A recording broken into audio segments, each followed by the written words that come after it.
Estamos recebendo, para encerrar a semana de entrevistas, a deputada federal Tereza Cristina, do Democratas, a quem agradeço a presença. E já pergunto, deputado, a senhora assumiu a presidência da Frente Parlamentar da Agropecuária. Essa frente reúne quantos deputados e senadores ligados ao agronegócio brasileiro? Bom dia. Bom dia Marquinho, bom dia Carmen, bom dia Sérgio, bom dia os ouvintes da Capital FM, é um prazer estar aqui com vocês. Essa frente, ela é uma frente que reúne 240 deputados e 50 senadores. Sim. Desculpe, 40 senadores. 50 são os que votaram no Código Florestal. 40 senadores. É uma frente muito organizada, ela é a única frente que tem ela se reúne fora do Congresso, ela tem uma casa própria, mantida por entidades ligadas ao agronegócio, e lá são discutidos semanalmente, toda terça-feira nós temos uma reunião em que comparecem aí de 30 a 40 deputados, varia aí esse número de acordo com os assuntos que são tratados, para discutir os assuntos e as pautas ligadas ao agronegócio da semana ou do mês. E essas pautas, demarcação de terras indígenas, áreas quilombolas, revisão sobre a legislação de licenciamento ambiental, passa por essa frente? Sim, com certeza. Esses assuntos nós trabalhamos. Essa semana, inclusive, foi uma semana... passamos vitoriosos, graças a Deus, mas foi uma semana de muita preocupação para os deputados da frente, porque nós tínhamos dois assuntos muito complicados. Um era conseguir que se votasse uma medida provisória, que a senadora Simone Tebet foi a relatora no Senado, a 803, que nós precisávamos aumentar o prazo de adesão do Fundo Rural, porque venceu dia 28 e pela complexidade do assunto, nós não tínhamos tempo hábil para que os produtores fossem à Receita e cada um visse o seu caso, porque é um imbróglio, cada caso é um caso, enfim, é um assunto muito delicado e que nós precisávamos desses 60 dias.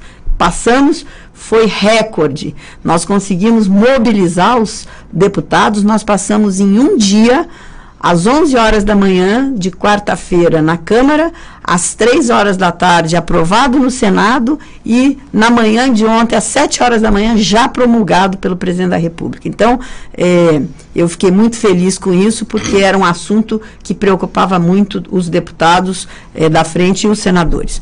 A outra coisa foi o Código Florestal, que também aí não dependia da gente, mas dependeu, vamos dizer, da gente mostrar, foi um trabalho de quase 2 anos da frente, junto ao Supremo, para mostrar que as ADIM estavam equivocadas, que o Código Florestal foi um código que levou 10 anos sendo discutido. Ele já tem 5 anos de vigência, fez ano passado, em maio, ele fez 5 anos. E agora nós vamos deixar todo mundo numa insegurança jurídica danada, todo mundo devendo aí para o meio ambiente e, principalmente, neste caso, os pequenos produtores seriam os grandes prejudicados, aqueles que têm até 4 módulos de terra. Deputada, a frente, a chamada bancada do boi, ela é forte, né? Tem um poder extraordinário e mostrou isso, tem mostrado isso no decorrer de todas as legislaturas. Qual é a posição da frente que a senhora preside relativa à reforma da Previdência Social? Nesse quesito, Sérgio, nós não temos fechado uma posição. Vou te dizer por quê. Ela é uma frente suprapartidária. Nós temos lá gente, acho que nós só não temos deputados do PT, porque não querem, porque ela é ampla, suprapartidária, e, vamos dizer, lá nós temos deputados do PDT, que está na base de oposição, nós temos gente do PMDB, do DEM, enfim, de todos os partidos. Nós só não temos PSOL e PT lá, que nunca se interessaram em participar dessa frente. Eu, inclusive, estou convidando agora, porque eu acho importante eles participarem. Lá nós tratamos de assuntos relativos ao agronegócio, do pequeno, do médio e do grande. Então, a Previdência lá não é uma unanimidade. Até quando nós tínhamos feito um levantamento, porque nós fazemos esse levantamento dos votos dos deputados que fazem parte da frente, nós tínhamos um empate técnico, era mais ou menos metade a favor, metade contra. Então, nós não tínhamos uma posição e nós não fechamos questão. Nós discutimos muito a previdência rural, como é que ficaria, os impactos sobre o agronegócio, mas não tinha um fechamento de posição dessa frente sobre esse assunto. Deputada, com relação à infraestrutura, né? A agricultura brasileira está evoluindo, nós somos um dos maiores exportadores de grãos, produtores e exportadores de grãos do mundo, a gente só pede para os Estados Unidos e para a China. Temos aí, da porteira para dentro, como costuma se dizer, fazendo a lição de casa, evoluindo geneticamente, tecnologicamente, só que no transporte dessa produção, a hora que ela sai da fazenda para chegar nos portos e para ganhar o mundo, se perde bilhões. Estimativas dizem aí que mais de 6 bilhões de reais são perdidos por ano só no transporte da soja. 1,5 bilhão de reais perdidos por ano no transporte de milho, que são duas commodities importantíssimas e que fizeram a diferença na balança comercial brasileira. O que a bancada está trabalhando, quais são as perspectivas para se melhorar justamente a questão de infraestrutura de estradas? A cada safra a gente vê aquelas imagens terríveis, por exemplo, para chegar no Porto de Barcarena, no Pará, levando gado, tanto de Mato Grosso do Sul quanto de Mato Grosso, o transporte e soja e milho, caminhões atolados. O que está sendo feito nesse sentido? Bom, a frente ela tem várias comissões, ela tem 8 comissões temáticas em que deputados ligados a esse setor, que tem mais intimidade, vamos dizer, mais expertise, fazem parte.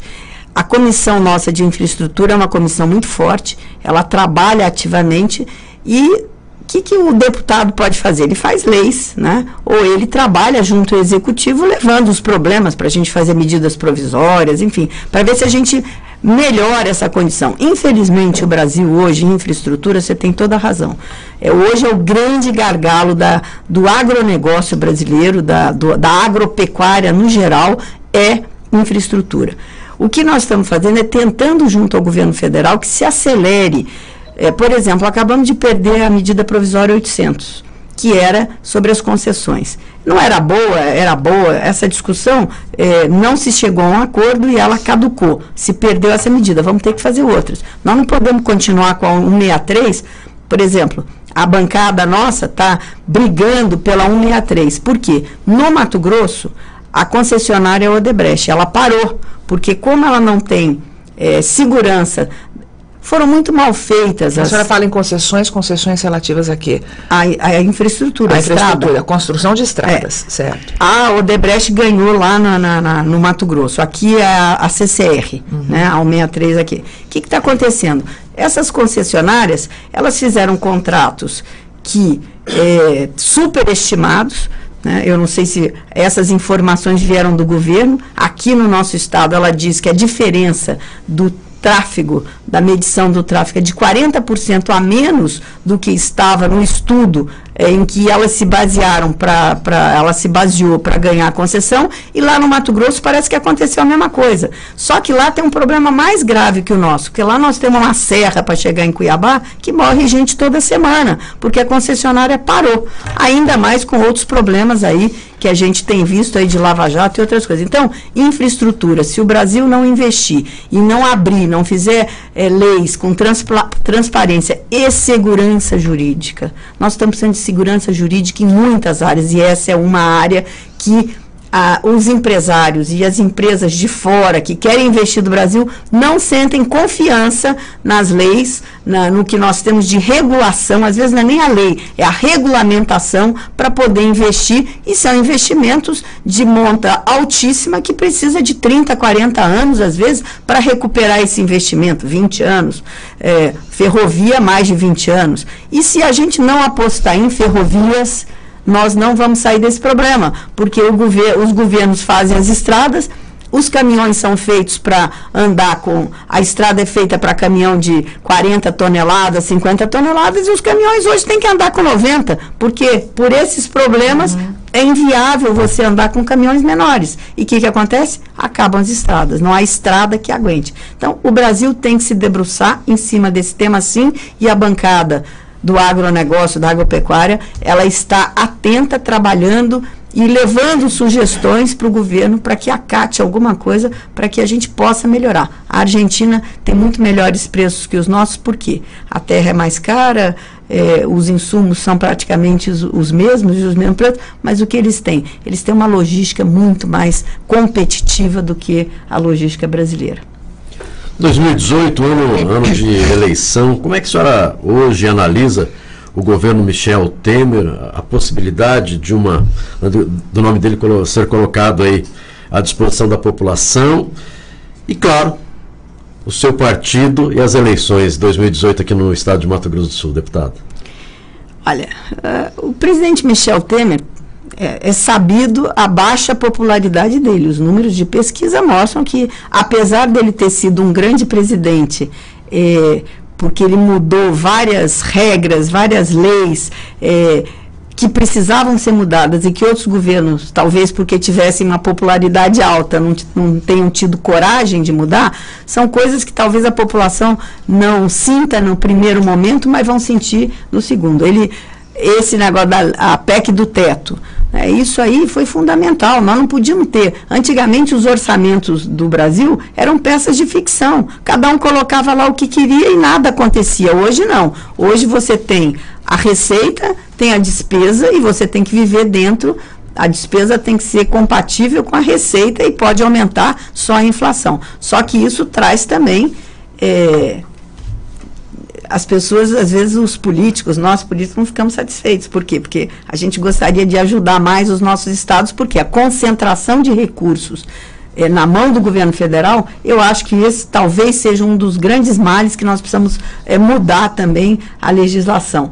Porque o governo central arrecada aqui na ponta, que se produz, que se vive, que se arrecada, mas 70% praticamente desse dinheiro vai para lá e depois fica todo mundo de pires na mão pedindo dinheiro para o governo federal para se investir nos nossos estados. Certo. Talvez se houvesse uma distribuição melhor de como ficar isso nos estados, seria melhor e a gente não teria os problemas graves que hoje muitos estados estão enfrentando. E existe a possibilidade dessa mudança? Existe, já existe na Câmara gente estudando, né, principalmente a frente de municipalista trabalha com isso, porque nós não podemos ficar mais com esse dinheiro todo lá na mão e o governo dando esse dinheiro, e não é dando, ele tem que voltar para onde produz. O governo tem que, sim, pelas diferenças regionais que nós temos, o governo central ele tem que apoiar aqueles estados mais pobres, né? A parte social, a parte de educação, a parte de saúde, a parte de segurança, isso é dever do governo central. Agora, nós não podemos ter zero de dinheiro para infraestrutura quando a gente produz, que é o que acontece hoje com os estados do Centro-Oeste. Assim mesmo, quem puxa o Brasil são os estados do Centro-Oeste. Por quê? Porque aqui está o agronegócio. Não quero puxar a brasa para a nossa sarda, não, do agronegócio. Não, tá aí. Ontem foi anunciado o PIB do ano passado, né? O 1% de crescimento. Desse 1%, 70% foi graças ao agronegócio. O Brasil tem que entender que ele é um país agro. E tem que. E hoje o agronegócio é bombardeado. O agronegócio é tido como vilão. Começa por aí, bancada do boi, bancada ruralista. Nós somos uma bancada que faz o provimento do abastecimento do brasileiro. Abastecimento e segurança alimentar. É isso que o produtor rural faz. Ele não tem esse viés, essa pecha que querem jogar. Ele produz. O que o Estado precisa é atrapalhar cada vez menos. É isso que eu brinco lá. Nós temos que deletar um monte de lei que só atrapalha não só o agronegócio, o empreendedor brasileiro. O Brasil precisa ter agências reguladoras sérias que realmente cumpram o seu papel de regulamentação e fiscalização. É isso que nós precisamos ter. E o resto, deixa com a iniciativa privada, que ela dá conta de fazer. E o seu partido no Mato Grosso do Sul, eleições 2018, qual é a discussão hoje? Candidatura própria, apoio às outras candidaturas? Hoje nós temos aí já 3 candidaturas, né, do ex-governador André Putinelli, candidato à reeleição hoje o governador Reinaldo Azambuja, e também do juiz Odilon de Oliveira. Claro que são esses 3 nomes, e aí vem o Cláudio Sertão, mas que está aguardando aí alguns desdobramentos. Como é que o DEM vê hoje a eleição 2018 e o que pensa? O DEM, ele vai ter, dia 8 agora, nós vamos ter a Convenção Nacional, onde existe a possibilidade, tá, uma discussão grande interna, de acabar com todas os diretórios e todas as executivas, tanto a nacional quanto a estadual e as municipais, eles já até comunicaram onde tem diretório, e recomeçar o DEM de novo, em todos os estados. Até por causa da entrada de 12 ou 13 deputados novos de outros partidos que acabam de chegar ao DEM. Eu sou um desses casos. Nós viemos num bloco de 9 deputados que saímos do PSB, né, e migramos para o DEM. Nós saímos 12 deputados. Tem mais 3, tem um que foi para o PMDB e 2 que ainda estão pensando aí, resolvendo agora na janela para onde eles irão. E nós estamos numa discussão interna, deve assumir a presidência do DEM o prefeito de Salvador, o Assemi Neto, né? Sai o senador Agripino Maia, deve entrar vão ter eleições, mas parece que é o único nome, e no dia 8, então, o partido vai sentar a partir disso, nós vamos decidir nesse dia também, se nós vamos ter candidato a presidente da República, que o nosso nome hoje passa por Rodrigo Maia, né? E essa decisão nós vamos ter na semana que vem, na quinta-feira que vem, nós vamos ter várias reuniões, e aí nós vamos resolver nacional e estadual quais os posicionamentos que o partido, que o DEM vai tomar. E é possível mesmo o Rodrigo Maia ser candidato à presidência da República ou aguarda um posicionamento do MDB? Não. Não? Não.